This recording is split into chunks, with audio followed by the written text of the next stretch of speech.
Hello and welcome to Ranked Up. My name is Noah, and here's a list of some of the best single-player games on PS5 that are worth playing. Now, we all know that being a PlayStation fan these days isn't exactly cheap, especially with new releases regularly hitting that $70 mark. And when you're dropping that kind of cash, you really want to make sure you're getting an experience that feels substantial and actually respects your time. So that being said, we have this list for you so that every penny you spend is totally worth it. So let's dive in and let's kick off this list with one of the earliest games on PS5 that is actually kind of a showcase of what the hardware can do. We're talking about Ratchet and Clank Rift Apart. This is a blast of a game for longtime fans of Ratchet and Clank, or just for a casual PlayStation player who wants a fun, simple single-player game that really feels like a staple of the platform. They've been making these games for years, and we're really glad now that they're finally just such a successful thing. Rift Apart is just more goodness. You know, it's Ratchet and Clank shooting, blasting stuff using crazy weapons, going through planets, fun cinematics, cutscenes, spectacle, exploding stuff everywhere. It's really fun, but what's interesting about this one, a surprisingly engaging story. We saw some people, we were kind of expecting that, but we saw some people not really expecting such a deep, compelling story as this one. And along with that, you get some amazing graphics, some crazy technology. It really feels like a modern next-gen game just because of the world shifting and how everything loads so quickly and smoothly. Ratchet and Clank Rift Apart is just a blast, and it's one of the best single-player games you could play because it's just like a fun old school type of thing. It's not too complicated, doesn't reinvent the wheel, it's just a solid one. Now next up we have Death Stranding 2 on the beach. Look, if you know Hideo Kojima games, you know things are about to get weird, but in the best possible way. This time Sam Bridges is travelling beyond the old borders to basically save humanity from extinction again, but it feels way more grand and cinematic. It's still very much a game about the journey and traversing these massive, beautiful and sometimes terrifying landscapes. They've added a lot of new tools and even some wilder vehicles to make getting around feel a bit more engaging than the first game. Personally, I think the visuals are some of the best we've ever seen on the PS5. Like, it's genuinely jaw-dropping at times. It's definitely a bit of a slow burn, but if you enjoy a story that keeps you guessing and doesn't mind being a little out there, this is a must-play. Don't be intimidated by the weirdness. Once you get into the rhythm of the deliveries and the world building, it's a super rewarding experience. It's just one of those games that proves gaming can be high art while still being, a total trip that you just have to see to believe. Next at number 13, we're looking at Blue Prince. This is one of those games that just completely sweeps people away, especially if you're a fan of first-person puzzle games like, say, The Witness. It's essentially a roguelike puzzle game, which sounds a bit intense, but it basically means the layout of the mansion you're exploring is constantly changing. So the big thing here is the randomization. So you aren't just memorizing a static map, you're actually choosing which rooms to draft and connect as you go. It adds a ton of complication and keeps you on your toes because every single run feels like a brand new mystery you have to solve. Look, it can be incredibly challenging at times, but the one more try loop is so strong that you won't even mind getting stuck for a bit. If you're a newer gamer who likes using your brain more than your reflexes, this is definitely going to be the one for you. Plus, it has this really distinct, clean art style that makes just being in the world feel pretty satisfying while you're piecing things together. It's a total standout in the genre and just a perfect game to get lost in on a quiet afternoon. But anyway, next up we have Clair Obscur Expedition 33, which is basically a gorgeous love letter to classic RPGs, but with a really fresh twist. You're essentially on a high-stakes mission in this stunning world inspired by old-school France to stop a mysterious figure from basically erasing people based on their age. Now, what's really cool is that while the combat is turn-based, it's what they call reactive. So you're actually dodging and parrying in real time, similar to what you'd see in a Souls game or Sekiro. It's got those big, flashy Persona vibes in the menus and the style, but the story itself is this really deep, emotional journey about loss and hope that just pulls you in. Don't let the turn-based label scare you off if you're a newer gamer, though, because the rhythm of the fights makes everything feel way more fast-paced and cinematic than your average strategy game. Look, if you've ever enjoyed a Final Fantasy game or you just want something that looks absolutely incredible on the PS5, I think you owe it to yourself to give this one a shot. It's a bit of a heavy story, but there's still plenty of humor and heart to keep things moving while you're exploring these massive, dreamlike environments. Honestly, it's just a really polished, ambitious adventure that proves you don't need a massive team to make something that feels like an all-time classic. Next at number 11, we have Control Ultimate Edition. Control is packed full of intrigue. You know, between the heart-thumping shootouts, this dystopian thinker is really one of the most essential single-player experiences you can get. You take up the role as the Federal Bureau of Control Director, Jesse Faden, and it's up to you to pretty much deconstruct multiple layers of our own reality piece by piece. Now, the only questions that often come bundled with the iconic design, though, is for one, where does reality begin? And secondly, where does the fiction end? That's up for you to find out. It's mostly just how you find the answers. Is Jesse's story your standard kind of textbook story? No, not really. Control isn't one of your traditional third-person shooters by any means. Has a few arrows in its bow that helps it stand out from its other opponents, by a wide mile. Control, it's all sci-fi and mystery, and that's the main part of this. It's interesting, it's really compelling, and it's just fun to shoot stuff. Now, since this is the Ultimate Edition, it also includes the DLC, which expands the game and storytelling even further. So then once you're done on the base game, you don't really have to be done just yet because this version has you covered. Now, number 10, we couldn't do a single-player list without mentioning a From Software game. Apparently, this time we got to Sekiro. Shadows Die Twice. Now, you either love it or you hate it because of its more action-focused style gameplay or fast-paced. It's very, very different from the Souls-like elements, that From Software is known for, but it's still a very, very cool, compelling adventure.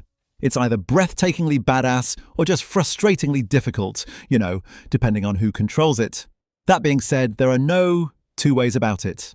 This game is in all aspects one of the finest creations to come out of the Japanese studio to date, even years after launch. Plus, at least with Sekiro, we don't really have an unguided protagonist, aimlessly stumbling through the darkness alone. Instead, we have a compelling character to follow. We have Wolf, and what Wolf lacks in depth, suitable backstory, he definitely makes up for in raw, cutting-edge combat abilities. A blade raised vengeance against all those who wronged his clan. So there is quite a bit of story to go around here. I just think the world, the environments, the character design is just so damn awesome.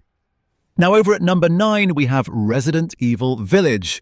To be honest, Capcom just manages to kick it up a notch with this one. They burst on the scene with every game in the Resident Evil catalogue, every mainline entry, rating over a solid 85, right off the bat. These games are iconic. They're off the charts in terms of what they managed to accomplish after all these years. And the series just doesn't seem to be running out of steam anymore. Look, if there's one game in the collection that we should, mention right now, I guess it has to be Resident Evil Village because it's probably like the biggest one.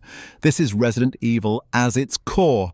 A revolving mansion with a fancy paint job, laced with more jump scares than a Jack-in-the-Box convention. A couple of gruesome vigilantes, a lot of tastefulness, a lot of creativity goes into this one. Village packs everything you know about a good Resident Evil game and all those qualities that make it such a special horror-centric franchise after all these years. But it's definitely a little bit more like Resident Evil 4 than it is Resident Evil 2. But still, it's a hell of a ride that I think is just better to play alone. Next up at number 8, we're looking at Silent Hill F, which is a pretty massive departure for the series since it's moving away from the foggy streets of Maine and heading over to 1960s Japan. It's got this really haunting, beautiful aesthetic filled with red flowers and decay that honestly makes the classic industrial grime of the older games look almost tame by comparison. Now, if you're a newcomer who's only played something like the Resident Evil remakes, be warned, this is much more of a creeping dread type of horror rather than just blasting zombies in the face. The story is being penned by Ryokishi07, who is a legend in the visual novel world, so the narrative is going to be absolutely wild and probably break your brain a little bit. It's definitely a bit of an experimental risk for Konami, but seeing them try something this distinct and visually striking is just really cool to see after the series was dormant for so long. Personally, I think the shift to a rural Japanese setting adds such a fresh, eerie vibe that even veteran fans might feel like they're discovering the franchise for the first time. It can be pretty unsettling, and the atmosphere is thick enough to cut with a knife, but that's exactly what you want from a top-tier horror experience. If you're a fan of psychological thrillers, or you just like being deeply uncomfortable while you play games, you've got to keep this one on your radar. Next, over at number 7, we're going back in time. Well, sort of, with Doom: The Dark Ages. It's the prequel we didn't know we needed, and it currently sits at a really solid 83 on Metacritic, which honestly feels right for how much it shakes things up.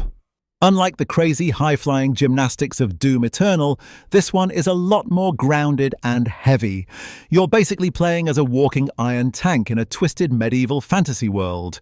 They've traded some of that vertical platforming for a shield saw that lets you parry and bash, making the combat feel way more tactical and focused on holding your ground. You even get to pilot a massive mech and ride a cyber dragon, which is just as ridiculous and awesome as it sounds. Look, if you're a newcomer who found the sheer speed of previous games a bit intimidating, this is actually a fantastic entry point because it's a bit more deliberate while still being absolutely metal.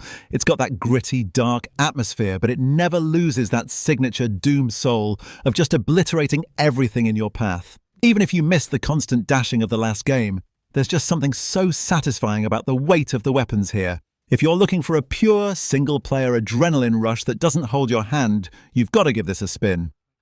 Next, over at number 6, we have the legendary, long-awaited Hollow Knight Silksong. I mean, it feels like we've been waiting an actual eternity for this one, but it is finally here, and man, was it worth the wait. You're playing as Hornet this time around, and the movement just feels so much faster and more fluid than the original, which is saying something because the first game was already a masterpiece. It's still that classic tough-as-nails Metroidvania style where you're exploring this massive, beautiful, haunted kingdom, but everything feels a bit more refined and, vertical, I guess. The world building is just top tier, and even though it'll absolutely wreck you if you aren't careful, the feeling of finally conquering a boss is just chef's kiss. Look, if you're new to these types of games, don't let the difficulty scare you off too much, because the art and the music alone are worth the price of admission. It's definitely a get-good situation, but in the best way possible where you actually want to keep trying. If you like the first Hollow Knight, you're obviously already playing this, but if you're a newcomer, this is a hell of a place to see what all the hype is about. Next at number 5, we have Dispatch. Now, if you're a fan of those classic Telltale-style narrative games like The Wolf Among Us, you're going to feel right at home here because it's actually coming from a lot of those same creative minds. It's a super unique workplace comedy where you're not out there punching bad guys, but instead you're playing as a retired hero working the dispatch desk for a team of ex-villains. It's got this really cool mix of narrative choices and strategy where you're deciding which hero to send to which disaster, and honestly, the writing is just top tier. The voice cast is absolutely stacked too, so the delivery is just way better than your average indie title. It's a bit of a departure from the high-octane action of something like Monster Hunter. But if you love a good story with a lot of heart and some genuinely funny moments, this is a must-play. It's definitely one of those gems that might have flown under your radar, but it's such a refreshing take on the superhero genre. Plus, it's just nice to see this specific style of choice-based gaming making such a strong comeback. If you've missed that old-school Telltale vibe, you definitely owe it to yourself to check this one out. Next, over at number 4, we have Devil May Cry 5 Special Edition. We're stretching a little bit with this one. We're clearly talking some PlayStation 5 games, not necessarily exclusives or anything like that, but Devil May Cry 5 is incredible. And the special edition, of course, means that it is packed to the brim with bonus features, channeling all those smooth frame rates, all the added bells and whistles, and some added features like character Virgil. Actually, Dante's brother Virgil is actually a playable character in the game. Devil May Cry 5 Special Edition is locked to the teeth with explosive add-ons to help, make an already flawless chapter, and Nero's storyline even, just a little more perfect. Capcom definitely knew what people wanted when it came to this game, and they went all in. Now, the thing is layered with every visual enhancement you could possibly imagine, plus some extra difficulties with the legendary Dark Knight mode. This is just the Devil May Cry game to play right now. This is definitely worth a pickup if you love hack and slash games, or simply if you love Devil May Cry series. Coming in next, we're looking at Like a Dragon Pirate Yakuza in Hawaii. So this actually dropped earlier this year, and while it's a spin-off, It's just another rock-solid RGG game that's essentially a direct spin-off sequel to Infinite Wealth.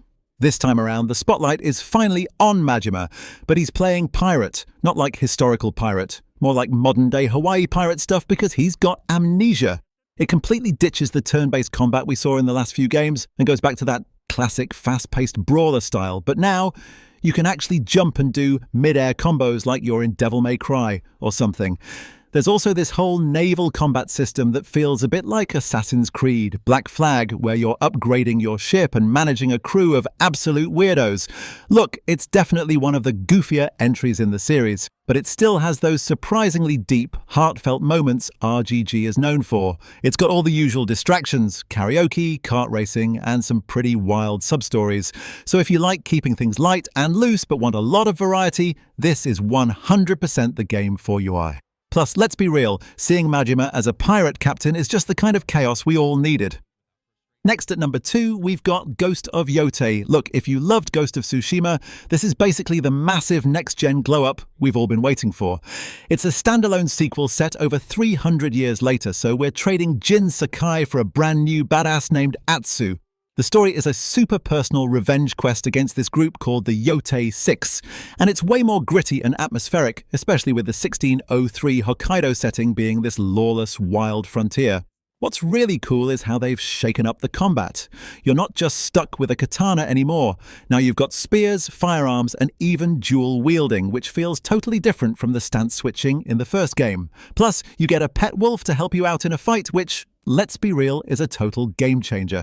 Sony actually just dropped a big 1.1 update too, adding a new game plus mode and some crazy detailed photo mode filters. It's honestly one of the most gorgeous games on the PS5 right now, and if you're a new gamer, the guiding wind makes exploring this massive world feel so natural and zero stress.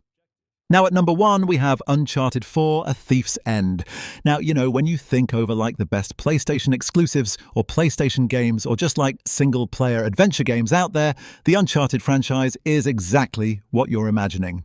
One of the best PlayStation games that you could possibly go out and buy right now is Uncharted 4, A Thief's End. The fourth major installment to the award-winning franchise was released for the PlayStation 4 a couple of years ago, but it seems that this single-player title is still holding up to the test of time as one of the most beloved franchises, and this fourth one is definitely like the biggest one. The franchise overall puts players into the shoes of Nathan Drake.